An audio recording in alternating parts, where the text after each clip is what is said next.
Históricamente, China ha reprimido a los uigures, una comunidad de etnia turca que reside en el condado de Xinjiang. En los últimos 15 años, sin embargo, la violencia sistemática ha escalado, desde hostigación y humillación pública hasta detenciones masivas han tenido lugar desde 2008, cuando la agravación de los ataques terroristas, que se observan claramente en Our World in Data, causaron miedo y revuelo a través del mundo. Las causas y consecuencias del conflicto han traspasado las barreras nacionales, afectando las relaciones diplomáticas de China con otros estados y el comercio internacional en general. Organizaciones internacionales, cadenas periodísticas y think tanks como Council on Foreign Relations, la fuente inicial que tomamos para el trabajo, se han manifestado públicamente sobre las múltiples violaciones de derechos humanos.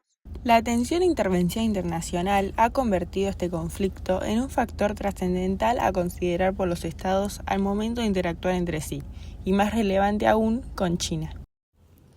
Identificamos el inicio del conflicto con el anexo de Xinjiang al territorio chino en 1949. Alrededor del año 2008 se intensifican las protestas contra el gobierno, originadas por la muerte de un uigur bajo custodia policial.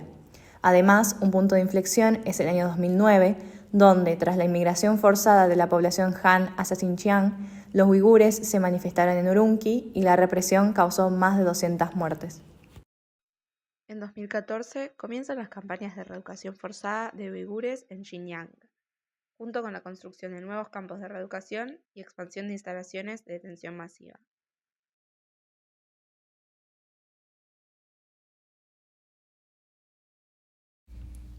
En 2017, el gobierno de Xinjiang aprueba una ley antiextremismo, con prohibiciones religiosas como la barba larga y el uso de velos en público.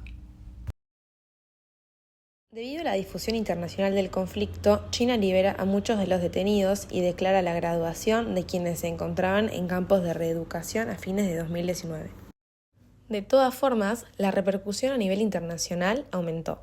A partir de 2021, Estados Unidos y la Unión Europea implementaron sanciones económicas a China, y múltiples instituciones multilaterales publicaron documentos denunciando el maltrato del gobierno chino hacia los uigures. En 2022, se empieza a aplicar la Ley de Prevención del Trabajo Forzoso Uigur. El conflicto en la región de Xinjiang involucra a múltiples actores, cada uno con sus propios intereses, objetivos y estrategias. China, por su parte, busca mantener el control dentro de su territorio y sociedad. Esto lo deja claro mediante el anexo de Xinjiang a su estado, la represión de los grupos separatistas y la reeducación y detención de los ciudadanos que no conforman la etnia Han. También lo muestra el bajo número de libertad global y de Internet, que se encuentra en un 9/100 según Freedom House. Por otro lado, los uigures pretenden detener la represión del gobierno chino, tanto a través de protestas como mediante la independencia prevista de su territorio y la denuncia pública de los tratos degradantes dentro de los centros de reeducación y detención. En el escenario internacional, las respuestas han sido variadas, así como los intereses. Aquellos países con una relación de interdependencia con China, como es el caso de Pakistán, Egipto, Venezuela y Rusia, defienden los derechos soberanos westfalianos del país mediante el Joint Statement Delivered by Cuba on behalf of 69 countries at the 50th session of the Human Rights Council. Asimismo, algunos países como Tailandia y Egipto han deportado a los uigures refugiados en su territorio. Hacen esto para no comprometer su relación con China. Otros países, cuyas economías no dependen de China para su supervivencia, han tomado pasos para desvincularse del conflicto totalmente. Por su parte, Estados Unidos prohibió el ingreso de productos elaborados por uigures con su Uyghur Forced Labor Prevention Act. Además, la UE sancionó en 2021 a 4 funcionarios chinos, debido a sus preocupaciones por violaciones de derechos humanos en distintas partes del mundo. Otros estados como Turquía, Alemania, Suecia y los Países Bajos han recibido a refugiados uigures, aunque enfrentan tanto inmigraciones masivas como amenazas a sus vínculos con China. Instituciones multilaterales como la ONU, ASPE, Wilton Center y Associated Press han publicado innumerables documentos que denuncian las atrocidades y tratamientos inhumanos que suceden tanto dentro de centros de detención como de reeducación. Entender esta red de actores es clave para interpretar el conflicto en Xinjiang no solo como una crisis interna, sino también como un fenómeno con múltiples impactos a nivel internacional. Esta delicada situación puede desglosarse en 3 niveles de análisis distintos. A nivel sistémico, cobra gran relevancia la interdependencia que pueden tener diferentes estados, sobre todo económicamente con China, lo cual puede disminuir los incentivos de aquellos países que desean intervenir, pero temen las consecuencias. Por otro lado, el sistema anárquico del ámbito internacional actual, como menciona Minsk en el capítulo 4 de su libro El Sistema Internacional, hace difícil entrometerse en los asuntos internos chinos o obligarlos a cumplir con acuerdos.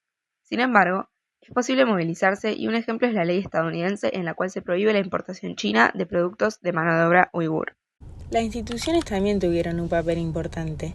Estas intentan brindar normas en contra del genocidio y la represión racial, aunque China niegue reiteradamente el daño causado o lo minimice. Además, organizaciones como las que nombramos anteriormente facilitaron la interacción diplomática y promovieron la importancia de la información mediante documentos que exponían los tratos degradantes y crueles hacia los uigures. A nivel estatal, adquiere importancia el interés por la seguridad, ya que el gobierno chino posee una dura política antiterrorista. Los intereses del Partido Comunista Chino agravan el problema al anhelar el control ideológico y la unidad nacional que se puede ver amenazada por movimientos separatistas, y su régimen político autocrático, cuyo método para mantener el control del país es la represión, persecución y fuerza, coloca a los uigures en una posición crítica. Por último, a nivel individual, se puede apreciar que los gobernantes de China son líderes independientes. De 1949 a 1976, Mao Zedong estableció un régimen mucho más estricto, con represiones y asesinatos para quienes no estuvieran de acuerdo con él, y sus políticas influyeron en los líderes posteriores. Así, Xi Jinping, el presidente actual, se centra en la etnia Han, tiene alto nivel de desconfianza y aplica una detención masiva. Se destaca finalmente la imagen espejo como sesgo cognitivo, la cual presenta al otro con características totalmente opuestas a las propias. Estigmatiza a los uigures y los opone totalmente a la identidad china tradicional, encarnada por los líderes. De esta manera, se puede afirmar que la represión de los uigures tiene múltiples causas que se relacionan entre sí y contribuyen a que se agrave el conflicto. Lo más probable es que como China conforma un estado autoritario, el cual tiene controlada gran parte de la sociedad civil y es mucho menos transparente que un régimen democrático, continúe la represión de manera indefinida. Esto también se debe al bajo mecanismo de enforcement del orden liberal internacional, que provoca que sea difícil aplicar castigos a las violaciones de los derechos humanos. Más aún cuando China, a pesar de haber firmado el Pacto Internacional de Derechos Civiles y Políticos, no lo ratificó, por lo que no está obligada legalmente a cumplir sus disposiciones.